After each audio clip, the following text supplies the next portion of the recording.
Welcome to Best Picture This, where it is always Oscar season. I'm Mike. And I'm Brian. In this show, we reevaluate every Best Picture nominee from the 21st century and decide whether to keep it or kick it from its Oscar pedestal. That's right. We're the judges, deciding which movies are winners and which are losers. So in 2006, the nominees for Best Picture were The Queen, Babel, Letters from Iwo Jima, The Departed, and today's movie, Little Miss Sunshine, directed by Valerie, Faris, and Jonathan Dayton. Here's the trailer. I couldn't help noticing Dwayne has stopped speaking. Oh, yeah, he's taken a vow of silence. Cheryl, remember when Olive was runner-up in the regional Little Miss Sunshine? Well, the girl who won had to forfeit her crown. I don't know why, something about diet pills, but anyway, now she has a place in the state contest in Redondo. We're going to California.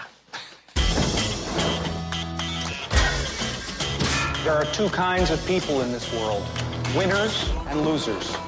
Sarcasm is the refuge of losers. How much do I owe you for those pearls of Oh, that one's on the house. Stop You're it. not going to Stop charge it. me Stop for it. that? Laugh it up. He started it. A la mode translates as in the fashion. A la mode. Frank, shut up. Everybody push! Dwayne, that's your name, right? Are you getting any? My God, man. Dad. You should be getting that young Dad. stuff. I know you're a homo and all, but maybe you can appreciate this. Dad, that's enough. Stop it. You're not going to shut me up. I still got Nazi bullets in my head. Hey! Oh, how about that?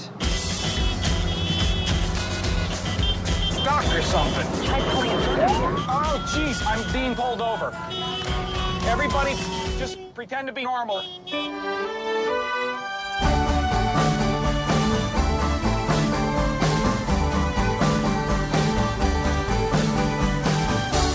Grandpa, am I pretty? You are the most beautiful girl in the whole world. No, you're just saying that. No, I'm not. I'm madly in love with you, and it's not because of your brains or your personality.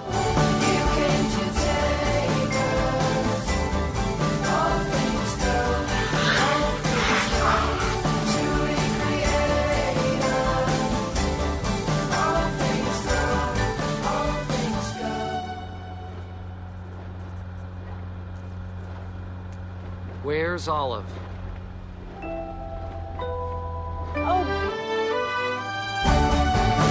can't slow down. I can't. Frank. Come on, Olive. Come on, sweetie. Jump. Jump in the car. Can't stop. Jump. No one gets left behind. No one gets left behind. Outstanding. Sudden ending there. Little Miss Sunshine was made for $8 million. It made 101 in the box office. Ooh. Wow. 91% on Rotten Tomatoes and 80 out of 100 on Metacritic. It was, to help explain the low budgetness of it, it was the directorial debut of the husband-wife team, Jonathan Dayton, Valerie Faris.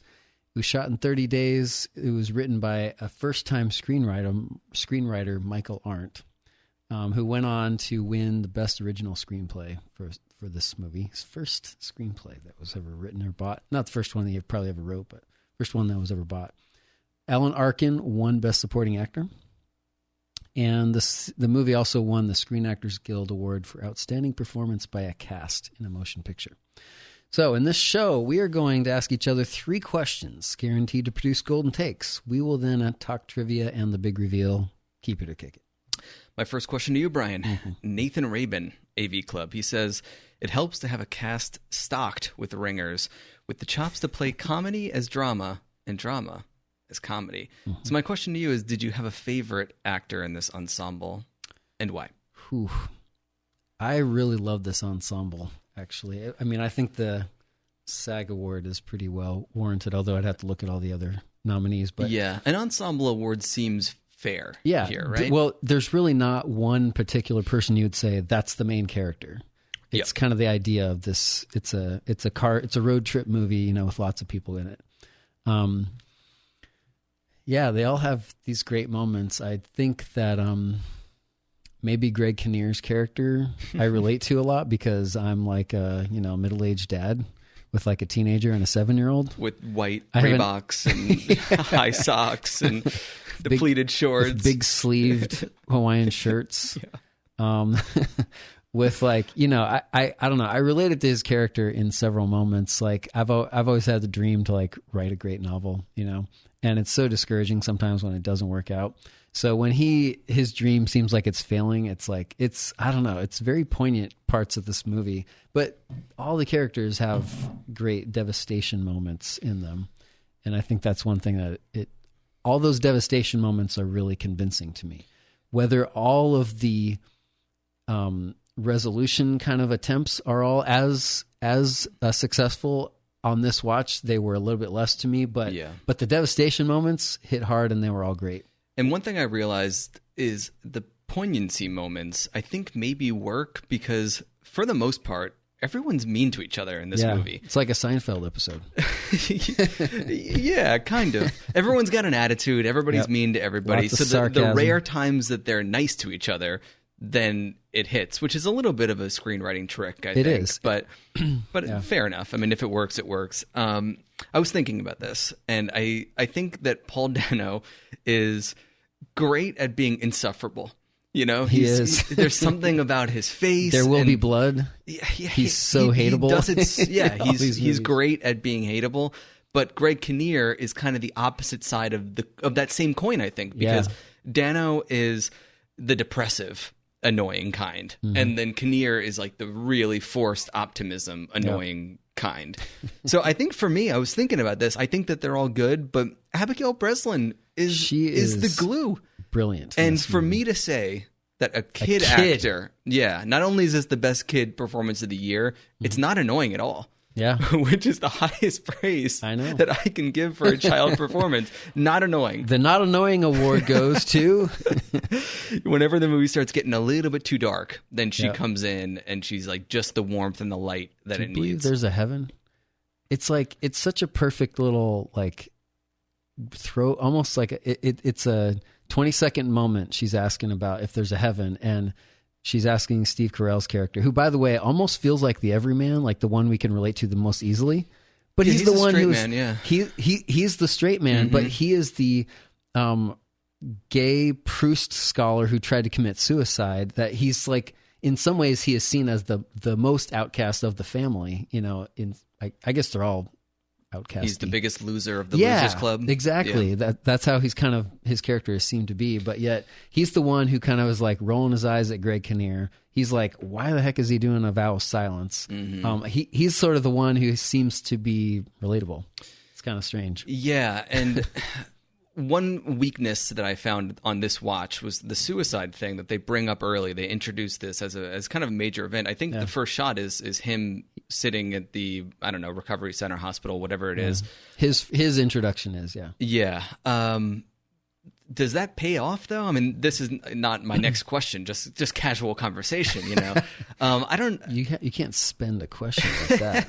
I just think that it's set up, and I think that we'll get more into this as we get into, you know, the rest of the movie. He basically is continually showing that he's able to laugh it off, laugh certain things off. Like when they get in the car in the trailer, they succeed in getting in the car as they're leaving the van. And he's like, nobody gets left behind. Like, that's the Steve Carell. That's, you know, the buoyancy of his character in other things that you're kind of more used to. But I guess that's one of the moments that I do believe of his change. But the only reminder you have of his suicide is he has the bandages on his wrist for the rest of the movie. If they didn't introduce that early on in the movie, I don't think that you would ever feel a danger in this script that this is a guy that might hurt himself. I don't think there's much of a danger. It is hinted at, like when he has to stay with Paul Dano's character, you know, so he's not going to hurt himself. That's a joke, though. They play it for. It feels like there's many screenwriting tricks, and that's my first question. Okay. Failed Proust scholar, overworked mom, plump kid trying to win a beauty pageant, teen taking a vow of silence, grandpa druggie, dad with a cheesy self-help system, right? This is the cast. Yeah. Owen Gleiberman of Entertainment Weekly labeled the film with a C rating. I assume that's A, B, C, D, E, F, G. Yeah, I think that's a safe bet. Yeah. Calling the characters, quote, walking, talking catalogs of screenwriter index card data. Unquote. Did you feel like it was too screenwritery and so the movie didn't work? Well, this this is a kind of a complicated question because I only ask complicated, really thought-provoking because questions. it's kind of tied into the full experience of this movie, which I think for me was sort of split. On the one hand, I could live in the sort of the chuckles of it. There's warmth here. It's charming. It's sort of undeniably charming at times, and that could be enough. But does it work as anything more than that? I don't think that the Screenplay award is warranted at all. And I had a very different reaction when I saw this for the first time when I was like 19. And you liked it more then? Loved it. Yeah. Loved it then. Gave it a 5 out of 5 stars. On Letterboxd? Yeah, I gave it a 5 out of 5. Nice. And then I watched it again this time thinking, this is a movie I love. Yeah. Did not have that same It was experience. a plummeting score? No, it wasn't plummeting, but I was really struggling between the 3 and the 3.5. Yeah. I think it lives in that range where it's a sitcom, and that's okay. But best picture, best screenplay, is there depth here? I don't buy any of that. Well, so if we go back to Gleiberman's quote, I think that he's right.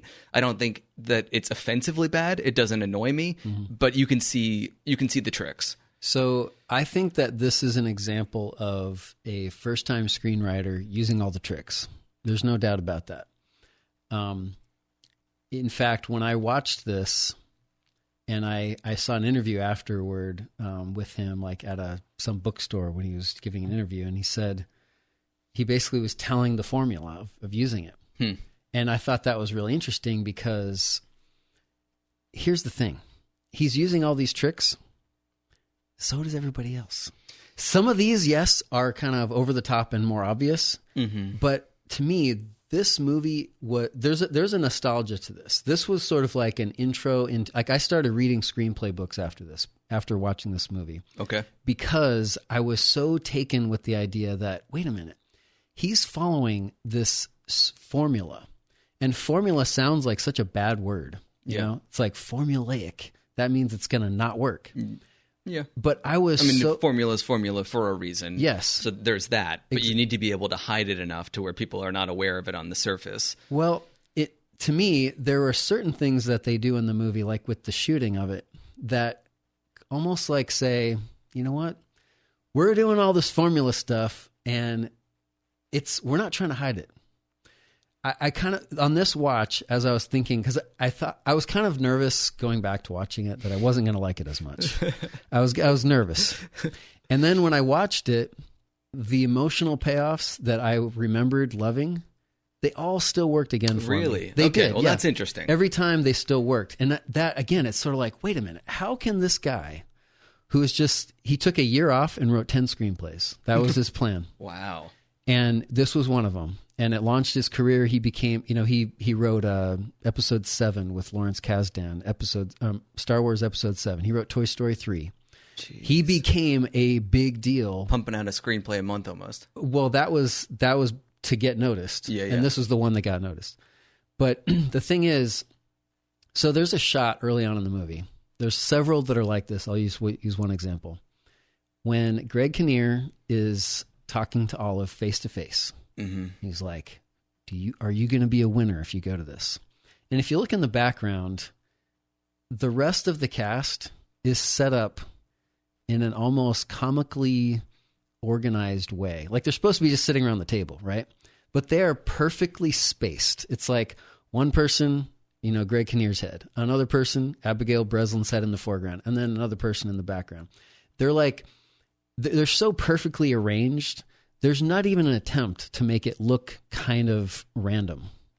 It's like, and there's other examples of it, but to me that kind of was like, they know, these people have watched lots of movies, they know that some of this stuff is like a little bit staged, but the music is kind of twee, the bright yellow van, like there's that is like, there's a little bit of Wes Anderson, to this. Oh yeah. So in that way, I kind of thought, I don't think I went in that direction in my mind when I first saw it. And I'm probably giving it a little too much credit for doing that now because I did like it so much. But when Alan Arkin comes up to the front after Greg Kinnear just had his devastating moment where the phone call, he didn't get his book deal. Yeah. And Alan Arkin crawls up to the front of the van, puts his hand on his shoulder. First of all, how many movies have tried father-son moments and get cheesy? This is like one of my favorite father-son moments of any movie that I've seen, I think. Wow. Alan Arkin putting his hand on his shoulder, saying, you know what, you tried your best. And Greg Kinnear is like, thanks, Dad. And he that's when he puts his hand on his shoulder. I was going to say, that's the important thing. He kind of breaks through the defense, because he gives him all the compliments and says a lot of people never do this, what you did. Yes. So it's an accomplishment just to try. He's pretty much telling Greg Kinnear his 9-step speech, reassuring him. It's similarly cliche stuff, basically. But it's heartfelt. And the hand on the shoulder tells him that it's heartfelt. And then Greg Kinnear's facial expression he plays a great is totally perfect. Mm-hmm. And that's it's one of the great moments in that movie. But how often do you get the feeling that they're father-son in the movie? Hardly ever. I mean, they're basically mad at each other most of the time. Alan Arkin's a screw-up, got kicked out of the nursing home. And then you have this one little blip of that's the father-son. And then, of course, when Alan Arkin dies, it definitely does something emotionally to Greg Kinnear again. And that, anyway, that moment is one that I've thought about a lot since. And then one other, and that is when Paul Dano, has his conniption, runs down the hill. Mm-hmm. He's screaming. And the only person who can help him is Olive. And she kind of gingerly tiptoes down in her red boots. And she doesn't say anything to him. She just crouches down and puts her arm around him. Yeah. And I have thought of that moment many times since watching this movie. Really? Because I think that no words necessary. It's so emotionally accurate to helping someone through a tantrum. I have 5 kids, ages 3 to 18, and they all have tantrums in one way or another, right? And what do you really need to do to help that person? A lot of times you just need to sit there and put your arm around them and not try to solve their problem. Just say by your presence, I'm here. There's some kind of emotional truth to many of these moments that I'm you know what? There's a formula here, but so is every movie. And these moments work better than a lot of movies that I've ever seen. And so I'm kind of overlooking some of the flaws to say that I think Michael Arndt hit it out of the park. Yeah. And the actors, because the actors had to pull this off, and there's a lot of places where it could have gone wrong, I think. Oh yeah, for sure. And I think it just comes down to how much you like this movie is kind of dependent on how much those emotional moments hit. True. For me, this time, the emotional moments didn't really hit, but I could, it's an easy enough watch. I think that it works enough in small moments to to justify the 3-star or the 3 stars an insult, or the 3.5 star. It's an insult. If I were to feel those moments, probably I wouldn't be seeing the formula as much. Yeah. And I probably would bump the star up. But it's interesting what you say about the kind of the visual directing and choreography of the scene. You point out how people are placed behind Kinnear and Breslin in the foreground. That's what sitcoms do too. Yeah. They sit at a dining room table and they take away the chair that's facing the camera, which makes no sense. But you accept it because, that this is the world that the sitcom is creating. It's artifice. Yeah. And you're either going to accept that artifice or not. There's every movie you have to accept artifice in some way, I think. Yeah. We've talked a lot about like Pan's Labyrinth. I mean, from this year, which is seen as one of the best of the decade by a lot of people, there's tons of artifice that you have to say, I'm willing to accept that there's a strange looking, weird, pale man, like a fantasy. And every movie you got to suspend your disbelief in some way, I guess. It just depends what they're going for. What's the goal? And here they're not going for naturalism. So if that's the case, you give it a little bit of extra slack. Yeah. Let's keep talking about Alan Arkin because we're on a little bit of a roll there. So he won Best Supporting Actor, beating out Jackie Earle Haley, Little Children, Digimon Hansu. Digimon. I knew I was going to mess that up. From Blood Diamond, Eddie Murphy from Dreamgirls, and Mark Wahlberg from The Departed. So you really liked that moment on the bus, him playing the father figure. Do you think that it is his performance or how his character is written that makes it powerful? Is it a combination of both? Did he deserve this award? I think that it is always going to be a combination. It's got to be a combination to some extent. I think that it was a strong performance. I mean, is this one of the best supporting actor performances of 5 or 10 years? No. The ones that you just mentioned, I haven't seen all of them yet. Like, I haven't seen Dreamgirls yet. It's on my list. Mm-hmm. I don't really remember Mark Wahlberg that much, but he usually doesn't impress me all that much. So, I mean... No, come on. Are you kidding? It's okay. He's great in The Departed. He plays pretty much the same role in the other guys, and he's maybe even better there. That's the thing. He's kind of the same. Oh, I love Mark Wahlberg. Same character. Anyway, but I would say I'm fine with him winning. With him winning it. I don't know that his performance is better than the others in the movie, though. That's kind of the interesting part. Yeah, I think that he is good, and he's funny when he needs to be, but his role in this is pretty short-lived, and I just think he hits those beats. You know, he goes out on the best scene, his best scene, but also maybe one of the best scenes in the movie when Breslin is kind of the one time that we see her she's upset and worried about disappointing her dad, about losing the beauty pageant, about being a loser. Yep. And he's able to be funny and be warm. And this is a guy that we've seen just be so obscene and crass the rest of the movie. And then to see him warm up like that, there's another one of those tricks. Then he goes out on a high note, you know, and it's right after he's kind of being able to do this like roar thing. And you blame him for that. You discredit his performance because of that perfect outro. No, I just think, I don't know. I don't really know how this is not a fully formed thought, but I just don't know that his range is so wide that I feel like it's, you know, clearly a best of the year type of deal. I just think that this is a very lovable character because he gets to play so sort of hard and so soft at the same time. Which I guess is a credit to him. Yeah, I think so. He's a pro. I mean, he's been out long career.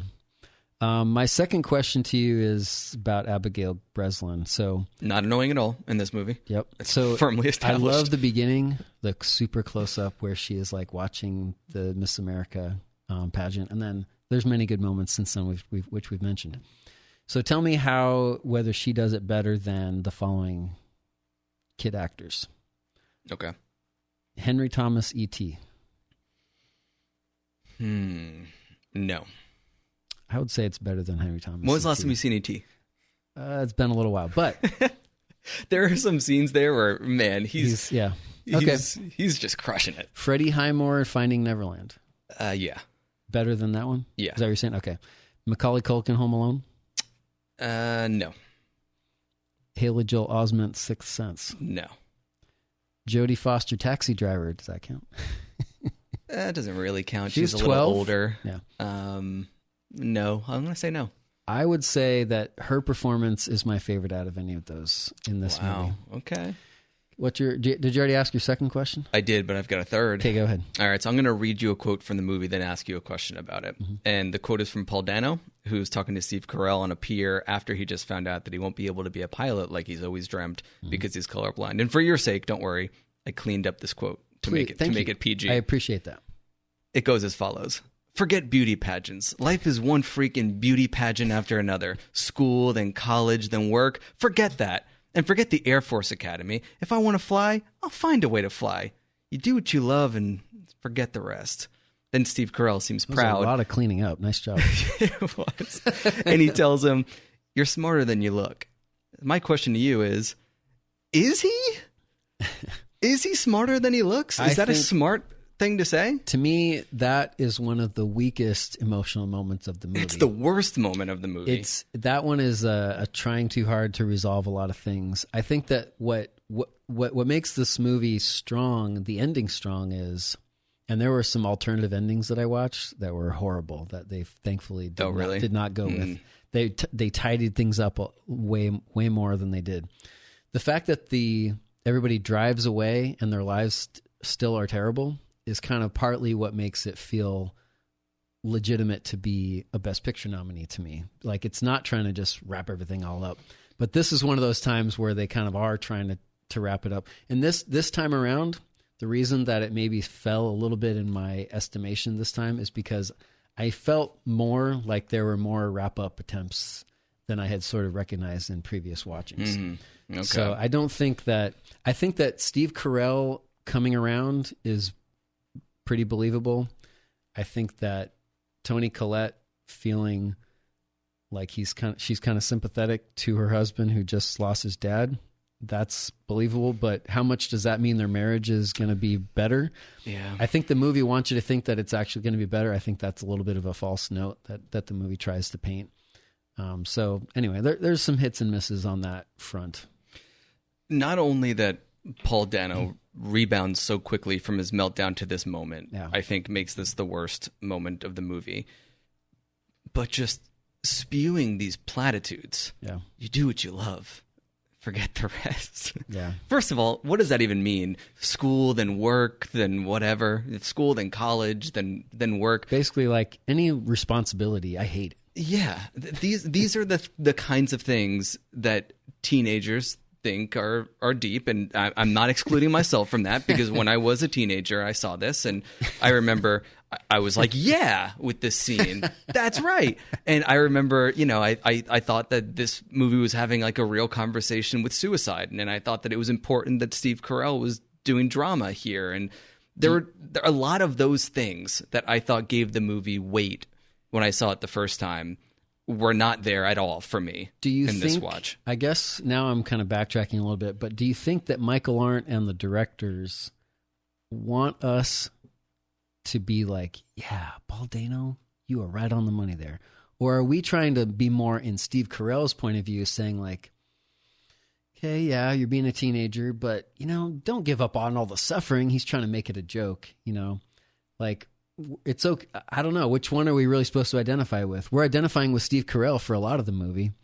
And Paul Dano is kind of like such a wacky character, the Nietzsche stuff and taking a vow of silence that all of a sudden he screams at this moment. Yeah. He does get up fairly quickly when Olive comes. I kind of wish that was like another 10 seconds. Yeah. That would have been better, like to make it look like it's really uncomfortable for him, and it was only like a couple seconds. So yeah. But I think that's just a sign that the movie maybe doesn't have a very strong point of view, and it wraps these things up without really identifying what it thinks about these moments, what it thinks about Paul Dano, what it thinks about Steve Carell. I just think that that feels like a resolution, and that's supposed to be enough because it gets us to the next plot point, which is fine for a comedy without weight. The driving off into the sunset, knowing that there is a lot of unresolved stuff, like Greg Kinnear's career is nowhere. But he's accepted that he's in the Losers Club, and that's okay. I don't think so. You don't think so? No, I think he might have accepted that his 9 steps might not. He's got I don't know where he is. They're letting their freak flag fly. They're going on the stage and they're dancing at a place that's judging you for being a winner or a loser, and they're saying we don't care about being judged anymore. Yeah, I We're can see losers. that. I think that he is. Also, you could also see it that even though he was willing to let Olive not go on, which to him would mean that he's allowing her to be a loser, in the end, when she does go on, he goes on and supports it, even though he might look like a loser to others. But I don't know. I think that's complicated. I think that it does allow for a lot of unresolved things to be, they're driving off back into the sunset, knowing that their lives are still kind of rough. Paul Dano is not going to be able to just go fly just because he wants to. Like, he still has to. As of 2009, the FAA updated their rules. Nice. And just a few years after this movie came out. Probably in response all to you had to do is wait 3 years. But now all you need to do is pass the eye exam by 35%, and you can fly. So being colorblind is not an automatic no-go on the fly front. Good for him. I know. Good for Paul Dano's character. My question number 3 is, have you ever eaten a popsicle as fast as Toni Collette does in this movie? It's a recipe for a brain freeze. You got to be smart about a popsicle. You got to have a plan going in. It's Take tough. your time. She's stressed out. It takes great patience to properly eat a popsicle, Brian. You know this. But when you're committing to eating it fast, you do have to crunch it like that. You gotta motor mouth it. I guess so. That was my third question. It's a good one. Let's move on to trivia. Trivia. Paul Dano was cast as Dwayne 2 years before production began, and in preparation, he spent a few days taking his own vow of silence. Have you ever done anything like that just to see what it's like? Practice discipline? No. The role of Frank, who is Steve Carell, was originally written for Bill Murray. I could see that. I could definitely see that. Feels like a very Bill Murray role in this era. There was also studio pressure for Robin Williams, which also would have been very cool to see. But they went with Steve Carell.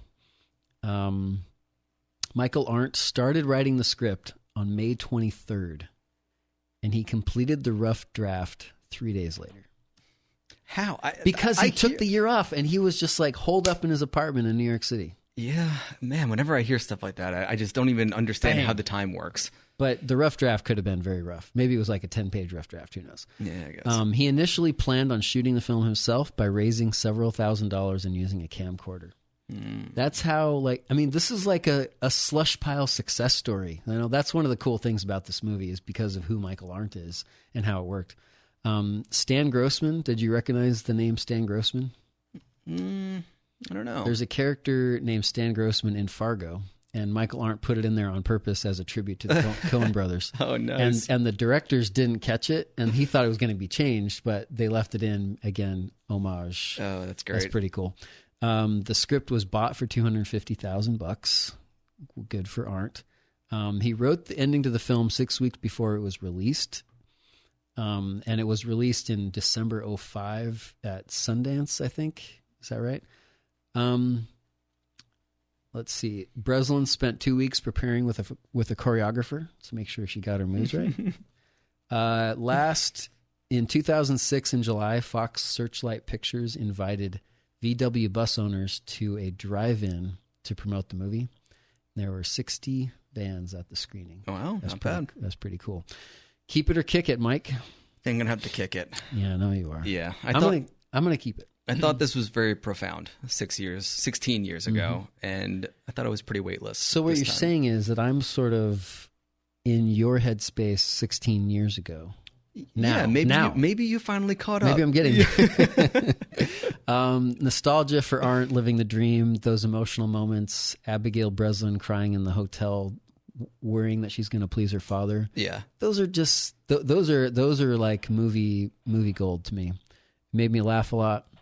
Good stuff. I will keep it.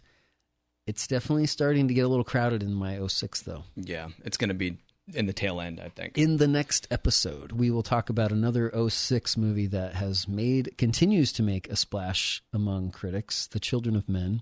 Actually, just Children of Men, based on a novel called The Children of Men. Alfonso Cuarón's dystopian sci-fi thriller fable starring Clive Owen, Julianne Moore, Michael Caine with long hair. Find us at bestpicturethis.com on Spotify, Apple, or wherever else you listen. We're also on Facebook and Twitter at Best Picture This. And for 16 years of Golden Takes, head over to Letterboxd/Mike Cavalieri. To support the show, visit patreon.com/bestpicturethis. Thanks to WNZF and the illustrious Mark Gilliland for producing. Also, please remember to rate, review, and subscribe. Thanks for listening to Best Picture This, the Abigail Breslin high-pitched scream of movie criticism. Chicken!